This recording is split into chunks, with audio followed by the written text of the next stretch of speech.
Assalamualaikum warahmatullahi wabarakatuh. Kami dari kelompok 4 Statistika. Di sini kami beranggotakan 6 orang. Yang pertama ada Angelika Christine Gunawan, yang kedua Anita Yulia Rahayu, yang ketiga Anjanik Cahyaningati, yang keempat Enggan Putri Kurnia, yang kelima Erika Nandasari, dan yang terakhir ada Zian Alfiana. Di sini kami akan menjelaskan tentang tutorial penggunaan EpiInfo 2000. Kita akan menggunakan menu Enter, di mana menu ini nanti juga selain untuk tempat entry data bisa digunakan untuk memodifikasi atau melakukan pencarian terhadap record data yang sudah teman-teman input sebelumnya. Adapun untuk analisis datanya, kita akan menggunakan menu klasik yang ini ya teman-teman, akan bisa melakukan analisis data univariat, bivariat, maupun multivariat. Langsung saja, saya akan mendemonstrasikan bagaimana melakukan entry data pada EpiInfo. Pertama-tama silakan buka dulu EpiInfo-nya, baru nanti dipilih menu yang kita enter data. Silakan diklik, kita tunggu sampai loading. Jika sudah keluar, lembar kerjanya seperti ini. Nah, di pojok kiri ini ada menu Open Form. Silakan teman-teman klik, di mana kita akan memilih form yang akan kita entry atau kita input datanya di sini. Di sini saya akan mencoba mendemonstrasikan yang E. coli. Langsung klik Open. Jika sudah, langsung di OK. Kita tunggu sampai lembar kerja formnya muncul. Oke, jika sudah muncul pix 2, kita ke pix 1.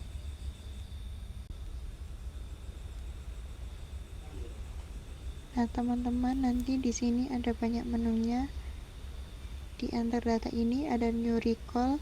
Pastikan teman-teman selalu mengklik ini setiap sudah selesai mengisi record atau data yang teman-teman input, atau melanjutkan untuk melakukan pengentrian ke case berikutnya.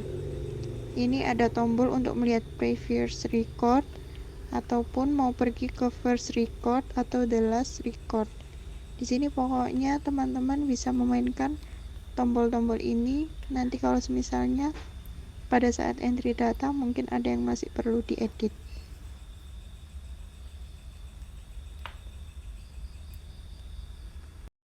Modifikasi lagi kurang lebih seperti itu. Langsung saja saya contohkan untuk pengisian recordnya. Ini kan tadi kita udah melakukan sudah mencoba melakukan entry data case ID number 1. Kita save dulu.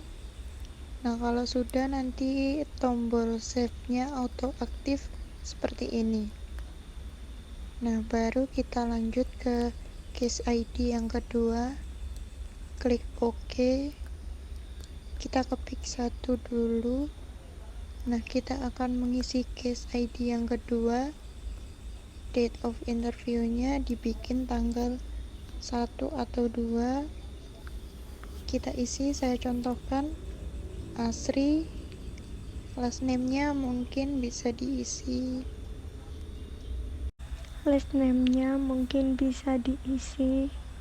Untuk disesuaikan saja teksnya perempuan, address-nya Janturan misalnya, sama entity-nya grupnya Melayu.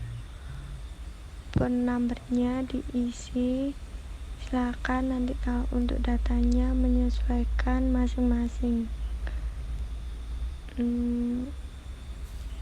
masing-masing dengan keadaan teman-teman, dan boleh asal tapi tetap pada di jalurnya dan jangan sampai ngawur kayak gitu.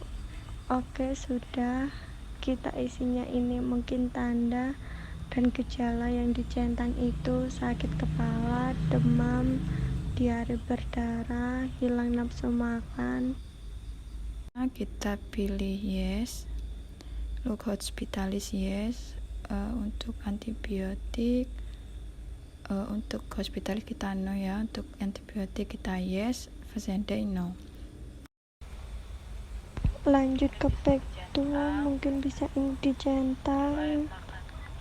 Riwayat makan responnya sebelumnya makan es krim, anggur, susu, sudah bisa dengan pasar. Terus sampel selanjutnya yes, apakah ada pengambilan sampel, apakah ada isolasi, no, hasil lab risetnya negatif, maka salah maksudnya positif.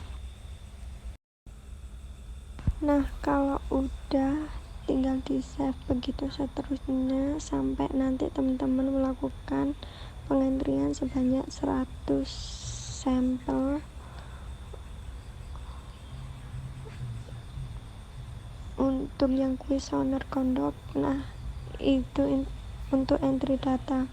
Saya rasa untuk entry data teman-teman nanti bisa silakan mengeksplor sendiri pada saat praktikum mandiri, dan jika masih ada yang bingung bisa ditanyakan ke dosen. Dan kemudian kita ke analisis data, dan kita akan selanjutnya ke menu klasik. Silahkan diklik menu klasiknya. Untuk kita tunggu loading menunya. Oke, sudah muncul lembar kerjanya untuk menu klasik seperti ini. Analisisnya secara klasik. Nah, di sini ada Common Explorer. Sama seperti pas kita membuat tempat form atau template kuesioner ini. Ada Common Explorer juga. Nah, langkah pertama kita akan membuka data yang mau kita analisis. Langkahnya itu bagaimana? Di sini ada analisis komen yang data. Itu ada silakan read. Yang read ini diklik. Nah, sudah muncul kotak dialognya. Ada database. Pastikan diisi API info. 7 project, dan untuk data source-nya itu silakan di browsing di sini. Nanti otomatis akan terhubung ke foldernya CDSys dari API infonya. Teman-teman klik yang project.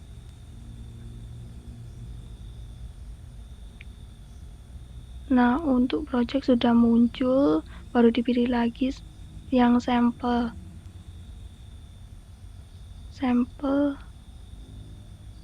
diklik. Nah, baru ada sampel PRJ, nanti diklik baru di open. Nah, saya di sini nggak tahu kenapa, apa karena mungkin sudah pernah saya buka sebelumnya, jadi saya akan menggunakan recent datanya sudah saya pernah kerjakan sebelumnya, yang si sampel PRJ. Nah, nanti dia baru muncul seperti ini. Nanti kalau teman-teman mungkin bisa mencoba yang sudah saya jelaskan di awal tadi. Nah, sudah muncul data source Explorer-nya, silakan pilih yang OSPEC, baru diklik OK. Sudah, jadi itu fungsinya nanti pada saat melakukan analisis. Data yang akan dibaca oleh API infonya adalah data yang pada folder sampel PVC yang tadi. Nah, berikutnya kita akan melihat dari data yang ada pada Oswego ini apa sih itu di menu statistik ini teman-teman, di komen explore statistik teman. Nah, ini variabelnya nanti bisa dipilih, tolong ambilkan variabel apa. Di sini banyak ya, ternyata kita coba untuk yang umur aja kali ya. Nanti kita grid, ada perintah base portable, itu teman-teman bebas memilih yang mana, tapi kita cobain dulu printable. Ini berarti dia dilihatkan dalam model bentuk cetak. Nah, terus setelah itu kita oke. Nah, ini setelah itu saja nanti teman-teman bisa lihat variabel misalnya langsung di oke, variabelnya langsung oke, terus dia akan keluar dari variabel X, terus riwayat makan dan seterusnya, itu ada semua di situ. Kurang lebih seperti itu untuk melihat list data yang kita dianalisis. Kalau sudah, yang berikutnya kita juga melihat nilai frekuensi dari masing-masing list data. Bisa kita menu statistik lagi, baru kita frekuensi. Nah, frekuensi off-nya misalnya frekuensi kayak gini nampilnya semuanya ya teman-teman. Misalnya mau lihat yang contoh tadi yang umur ayah, terus kita oke. Nah, ini dipercaya seumur ya, tapi kan untuk data numerik kalau penyajian dalam tabel itu kurang mumpuni, apalagi belum dikelompokkan kayak gitu. Ini kurang lebih caranya seperti itu kok teman-teman. Ini menampilkan presentasinya di Epinfo. Lanjut, kita akan melakukan analisis bivariat pada Epinfo. Itu langkah yang bagaimana pada menu statis lagi. Di sini teman-teman bisa lihat ada comment explore yang double, silakan diklik. Nah, di sini ada tampil kotak dialognya export variabel dan outcome variabel. Nah, outcome variabelnya ini teman-teman pilih variabel yang baru ekspornya itu kita pilih yang vanilla. Kita mau lihat konsumsi vanilla terhadap sakit-sakitnya, ini kita anggap aja diare. Nah, kalau sudah tinggal di oke saja. Nah, udah muncul tabel tabulasi silangnya dan beserta nilai hasil perhitungannya, statistik analisisnya udah muncul. Nah, di sini orang yang mengonsumsi vanila dan mengalami sakit sebanyak 43 orang, dan sebaliknya yang mengonsumsi ada 11 orang, yang sakit tetap ada 3, tidak mengonsumsi vanila ada 14 orang. Jadi keseluruhan sampel kita ada 70 orang. Sama ya, kurang lebih penampilnya sama kayak kebanyakan aplikasi statistik lainnya, salah satu SPS-nya ya. Nah, untuk hasil analisis statistika ini rasionya ada juga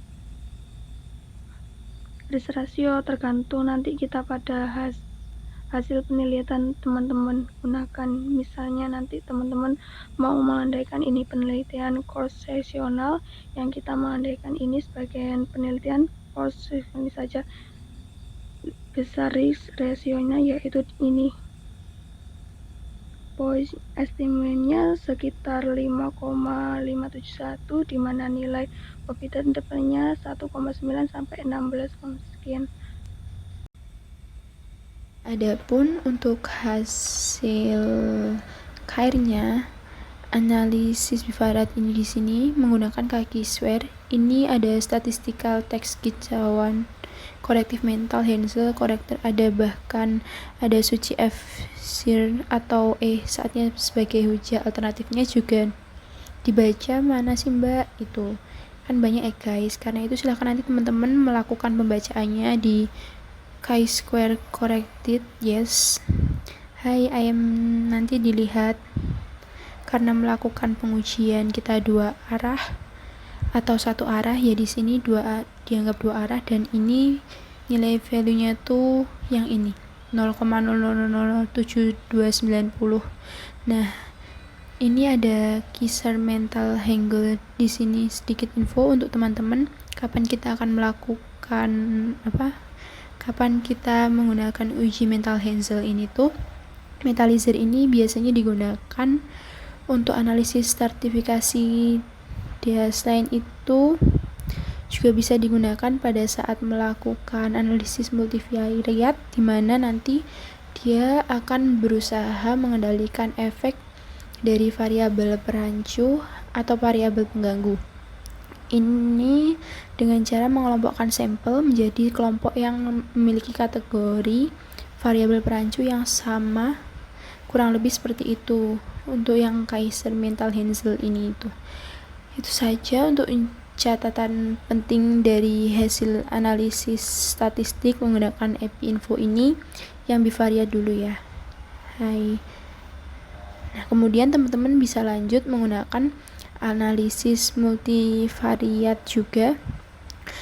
Motivated juga yang pertama itu menggunakan analisis regresi linear, namun untuk data yang lebih baik kita gunakan untuk saja berbeda ya.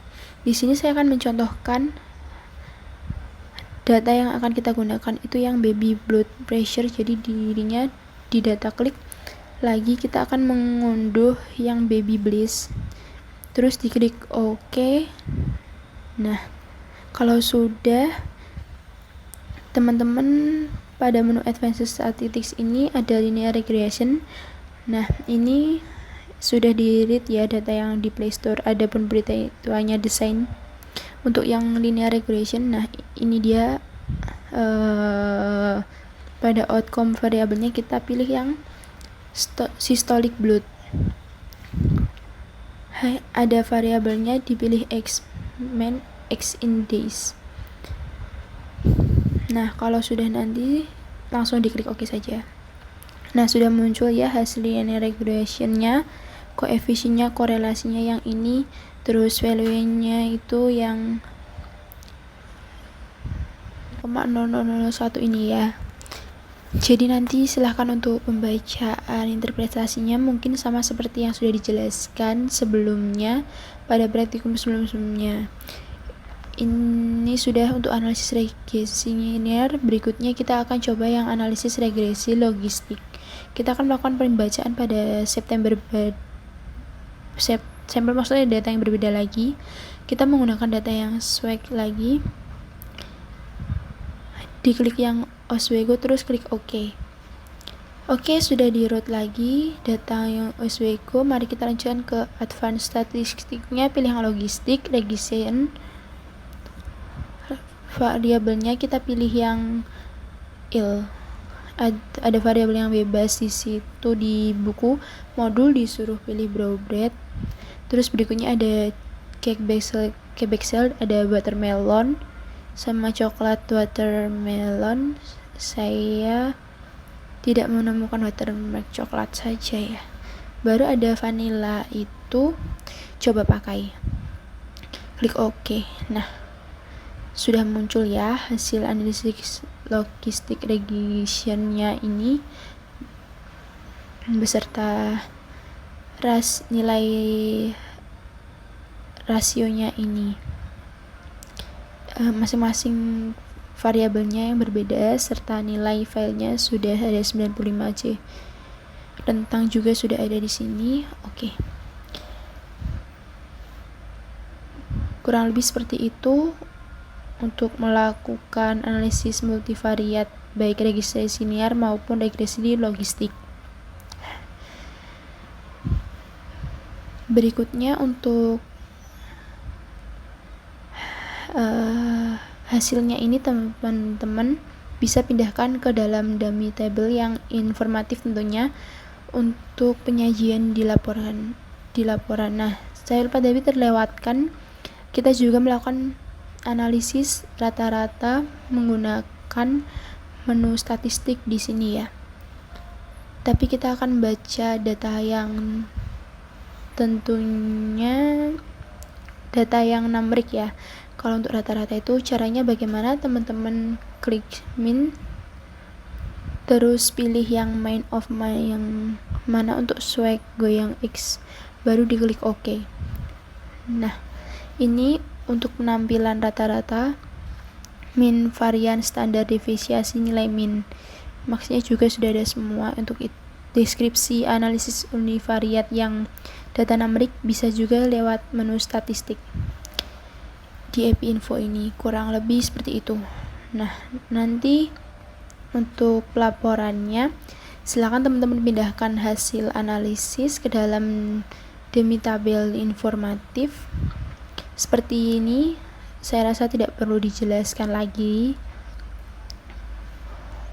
Untuk yang analisis bivaratnya uji squaringnya nanti, nah ini untuk 9 yang ini untuk hasil uji regresi linearnya nanti cukup masukkan nilai p-value, mean square sama koefisien korelasinya saja.